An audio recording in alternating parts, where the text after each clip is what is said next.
Salut à tous, salut Philippe, tonton Phil. Ta BM est prête à aller rouler. Je n'attends plus qu'une chose, c'est un parking désert et évidemment du beau temps. J'ai presque envie de rouler sans la carreau pour éviter sur les premiers tours d'eau. Forcément, on va prendre des graviers, ça va te cribler la carreau. Ça sera pareil si toi tu le fais, ok. Mais bon, voilà. Donc je ne sais pas encore si je roulerai avec la carreau ou pas, on verra ça à ce moment-là. Donc ta radio ici qui a au propos perso que j'aime pas. J'aime pas le menu, les réglages, la navigation dedans. Moi j'aime pas. C'est pas mon rayon, toi tu l'aimes bien, tu es habitué donc tant mieux. J'ai n'empêche dû me promener dans toutes les progs, les machins pour réussir à ce que tout fonctionne comme il faut parce que tout était réglé de toute évidence absolument pas pour cet engin. On n'avait pas de direction correcte, des battements droite-gauche, il y a des courbes à régler, des machins. On a tout remis à zéro pour que ça fonctionne. Ça a mis un peu de temps. Le cerveau donc qui est à bord, pas des plus rapides, mais ça suffit large. Le variateur a un bec interne de 6 volts. Donc comme ça, t'as pas de batterie de réception, t'as rien, t'es tranquille. Si jamais tu veux le faire quand même par la suite, parce que tu veux que ton cerveau soit au maximum de ses capacités ou n'importe, tu peux évidemment le faire sans problème. Tu n'oublieras surtout pas, ici, sur le câble du vario vers le récepteur, sur la prise ici, de sortir le câble rouge et de l'isoler, de le laisser à côté de la prise. Et ensuite, si tu veux brancher une lipo de réception directement là-dessus, litho, mion, lipo, ce que tu veux, il y a évidemment de la place, tu peux, une petite 2S 1500 là, tu peux te fixer ça partout. Tu vois, même une Nianième, bon ça c'est une Niamache, mais une lipo 1500 à la même taille que ça, tu peux la mettre ici derrière le cerveau, dessus, où tu as envie. Perso, je pense que tu n'auras pas besoin, tu roules loisir, forcément ça ira bien. L'engin est en 12S, 500 kV, avec un 56 104. Ce moteur peut prendre 16S.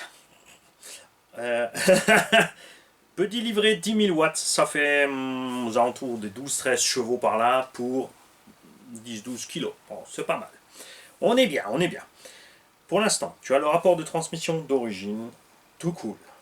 Pas encore le gros pignon ni la grosse couronne. Et je t'interdis, comme ça c'est dit, je l'ai fait, c'est dans la vidéo, de monter la petite couronne et le gros pignon avant d'avoir fait une dizaine de packs avec cette machine telle qu'elle est, de t'être habitué à la machine. Dans la cinquième, il est primordial que les pneus atteignent la bonne température pour avoir du grip. En un huitième aussi, mais en huitième, ça monte un peu plus vite en température. Évidemment, il existe les couvertures chauffantes, mais moi je trouve ça un peu trop. Moi j'aime bien prendre ma caisse, mettre mes batteries dedans, brancher, rouler. En général, je fais une dizaine de tours cool, comme ça, tranquille, au fur et à mesure. Je fais d'abord un tour à 10%, 20% des gaz, tant m'habituer à ce que j'ai envie de faire, 30, 40, 50, 60, je fais une dizaine de tours, et ensuite on commence à attaquer tout doucement. Là, les pneus sont en température, les graisses dedans aussi seront en bonne température. Souvent, c'est vrai, CFG, quand tu les prends là, tu vois, tu as l'impression d'avoir l'écran du diff. Aucune panique à avoir, pas besoin d'ouvrir ni rien, c'est juste la graisse dedans qui est collante, qui est figée, et en roulant, ça va se faire tout seul. Et c'est aussi au bout d'une dizaine de packs que l'engin sera vraiment totalement libre. Au départ, tu as toujours une certaine résistance sur les courroies, les pignons, la graisse, tout ça, comme dit. Tu as l'impression que ça va un peu dur. Ça part tout seul au fur et à mesure. On l'a vu sur l'essai de la Porsche. Premier run, tu lâches les gaz, elle avait presque un frein automatique. Au bout de quelques runs, elle fout le camp toute seule en roue libre, sans problème. J'ai pris ici 3 batteries. Du gabarit des batteries que tu as pris, les Hobbit Center 9000 HV, pour que tu vois comment ça rentre tranquillement.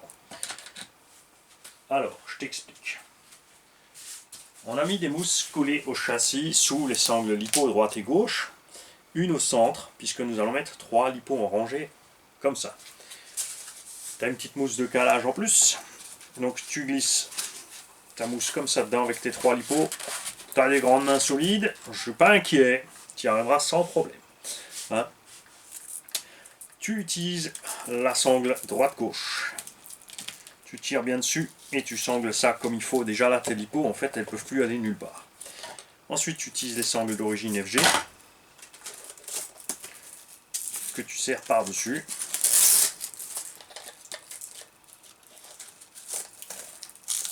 Et tout est bloqué fixe. Tu peux soulever la voiture par les lipos, il n'y a pas de problème. toi, tu auras tes câbles donc, qui vont sortir où tu veux, parce que sur les Lipo Beat Center, tu peux les sortir comme tu veux. Si besoin, tu peux coucher les deux batteries de côté pour sortir là, mais ça passe, c'est comme ça que je roule aussi sur l'autre, il n'y a pas de problème. Tu as donc une triplette XT90 avec un shunt si tu veux rouler que 2 Lipo. C'est à toi de voir après ce que tu veux faire. Peut-être prudent de commencer en vitesse. Pépère, ce ne sera pas très rapide, mais franchement, prends-toi le temps, rôde la machine, habitue-toi à la caisse, ça ne se conduit pas du tout comme les 1.8.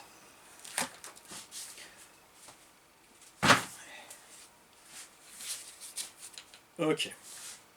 Sur la transmission, vous savez, j'aime pas du tout de la part de T2M de ne pas avoir même pensé à faire un cache pour la transmission.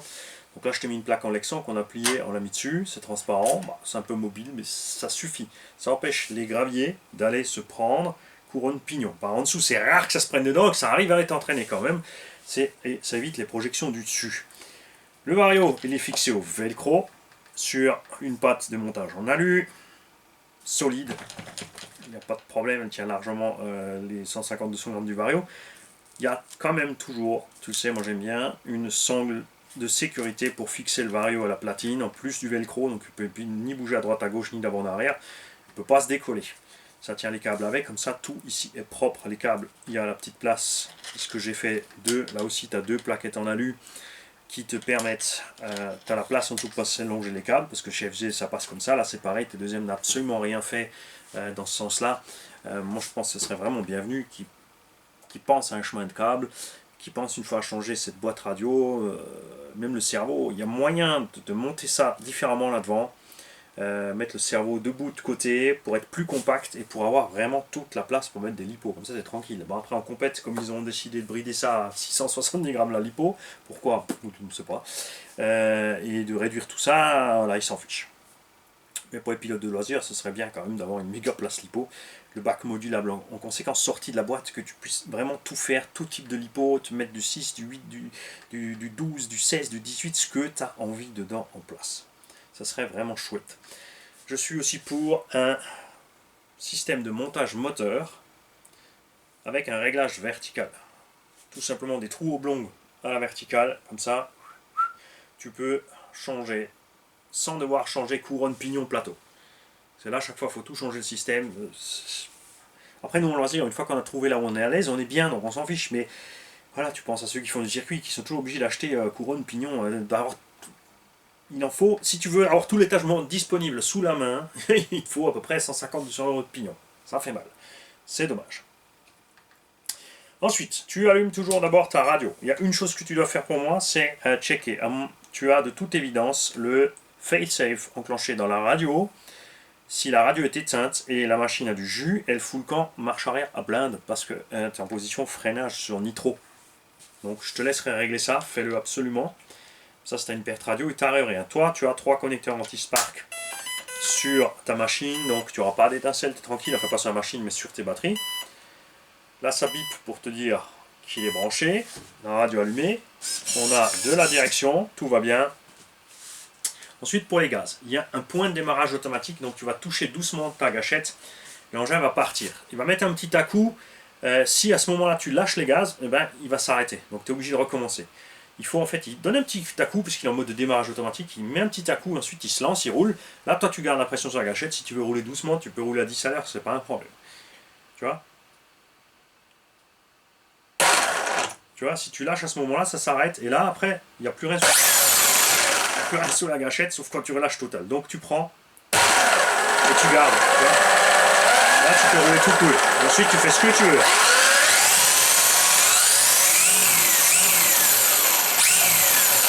Regarde. Te dire qu'on n'a pas trop de puissance à bord. Le frein, il est réglé tranquille aussi pour l'instant. Tu peux en plus diminuer ton frein là, mais je pense que tu auras suffisamment doigté, tu es habitué, hein, tu sais piloter, pour le freiner en douceur, pas bloquer les roues. Marche arrière est programmée évidemment. Comme ça, tu es tranquille. Toutes les mises à jour Vario sont faites. Et comme ça, tu as définitivement la paix. Il n'y a pas d'interrupteur on-off sur ce type de Vario. Tu branches ou tu débranches tes lipos, point barre. Tu ne cherches pas à comprendre plus loin de midi à 14. Voilà, donc j'attends de pouvoir faire ton essai. Cette machine, ça fait quand même 2-3 mois maintenant qu'elle est là, et la cause principale, c'est que petite hésitation au départ, 6S, 8S, 10S, 12S. Ensuite, on a équipé le matériel, il a changé d'avis, donc c'est pas grave, il est patient, il a changé le matériel, il n'y a aucun souci. On est là. Je suis là pour que tu me confies un projet, j'ai envie de te faire plaisir, et ça me fait plaisir quand c'est comme tu veux. Donc si au départ on part sur 8 ou 12, et ensuite tu changes d'avis, tu n'as absolument pas à t'inquiéter, Philippe. Je sais que tu t'inquiètes, tu te dis, voilà, je vais casser les bonbons. Non, non, c'est pas un problème. On a équipé autrement. De toute façon, j'ai bien trouvé une utilisation pour le combo 8S, il n'y a pas de souci. Bah oui, ta faute, forcément, j'étais obligé d'acheter une caisse entière pour utiliser mon combo. et, euh, et voilà, donc là, tu es en 12. Comme dit, on pourra changer le moteur si besoin, mais avec tout ce qu'on peut faire en étagement de transmission et avec la force de ce moteur, il n'y a pas besoin. Hein. On peut aller à l'extrême avec la transmission, c'est pas un souci. Donc, on verra ce qu'elle sort là, avec cet étagement de transmission, quand on sera en train de rouler. Dur à dire. Si on sort déjà un petit 70-80, on est pas mal. Après, avec le rapport plus long, hein, tu auras évidemment plus de watts. Il n'y a pas de problème, mais je pense, vu le son que ça fait, hein, comme ça, tu sens que ça arrache quand tu es là sur place, tu seras bien. Je pense. Et ça se trouve, j'ai déjà mis le rapport long, je sais même plus, tu vois, parce que comme on l'avait préparé en novembre, cette voiture, j'avais juste pas finalisé le montage du Vario, comme tu n'étais pas sûr de ce que tu voulais, j'avais attendu de voir ce qu'on allait faire. Et maintenant, il n'y a vraiment plus qu'à les rouler. Ça, c'est clair.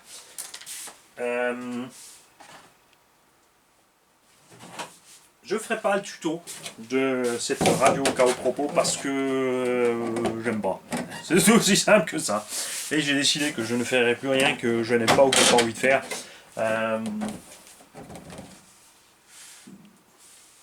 Parce que je fais ce que je veux. Quand tu vas rouler, là tu vois, les passages de roue sont hauts. Quand tu seras posé, la roue, évidemment, avec la suspette, ça va être dedans. Tu es obligé de faire ça si tu ne veux pas couper et raboter en bas la carrosserie pour pas être trop bas du sol. Ça, c'est un peu le souci FG avec les roues de cette taille-là.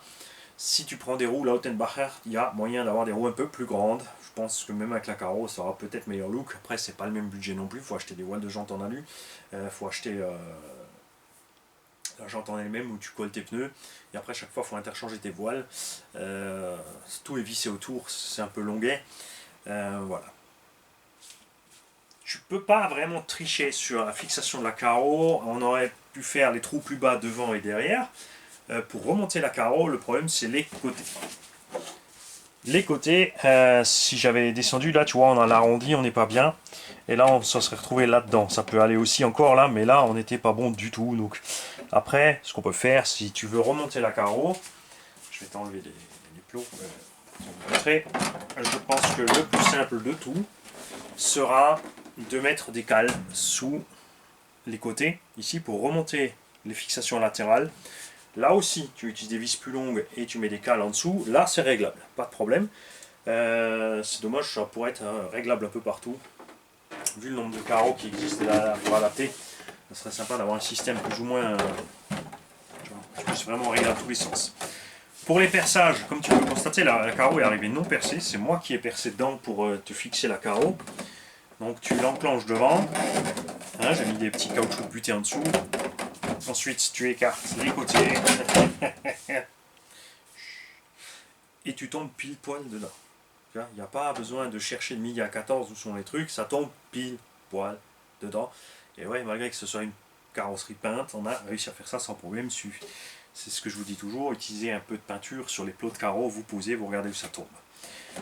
Je te cache pas, évidemment, c'est une carrosserie peinte de série.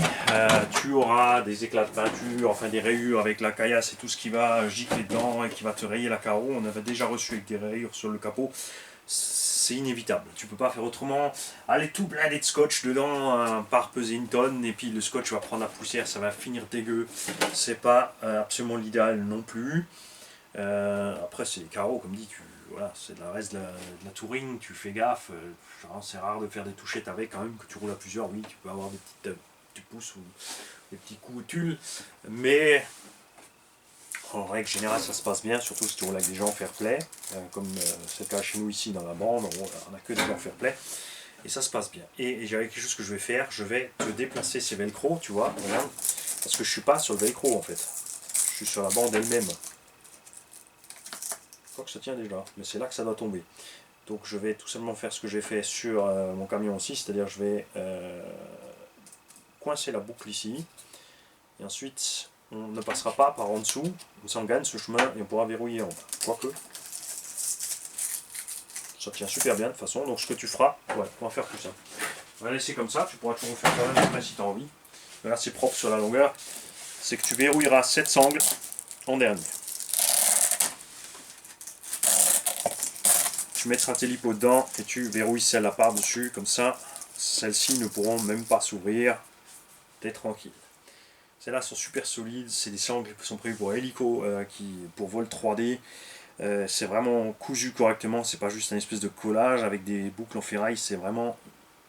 J'adore ces sangles, mais elles n'existent malheureusement pas en grande longueur. Et ça tombe bien qu'on parle de sangles, parce que j'ai cherché des sangles. 3M fait des sangles solides, par contre le prix ça picote. Trouvé sur eBay, mais les frais de port sont malades. J'ai trouvé sur Amazon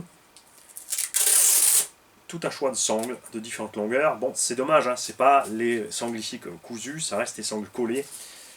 Il me fallait évidemment ces longueurs énormes pour le Raminator. Tu rentres tout simplement, j'ai rentré sangle de velcro, j'ai mis une longueur, alors attention, hein, tu tombes sur des sangles de machin de camping et tout ce que tu veux, c'est pas forcément ce que tu as besoin, tu feras gaffe, mais il y a de quoi faire. On aimerait évidemment avoir de ces sangles avec le velcro qui se velcrote sur lui-même indéfiniment, dispo au mètre. Si vous avez une source pour ça, signalez-le, parce que alors moi c'est vrai que je me suis pas attardé trop longtemps pour chercher, hein. J'ai cherché une dizaine de minutes pour trouver mes sangles à la bonne longueur comme j'ai envie. Mais si certains d'entre vous ont des sources pour de la sangle velcro de toute taille, toute longueur, ou justement le mieux c'est ce qu'il y a sur Arma, hein, c'est les trucs qui se collent sur lui-même à longueur indéfinie, si vous savez où les choper, partagez-nous s'il vous plaît le lien dans la vidéo, ce serait vraiment super sympa les mecs. Sur ce, je vous laisse. Là, on est un mardi. Il va falloir attendre, hein, pour trouver un parking. J'ai un parking qui pourrait être dégagé entre midi et 2 en semaine. Le problème, c'est qu'il est vraiment plein de gravier. Et ça me donne pas envie du tout. Salut.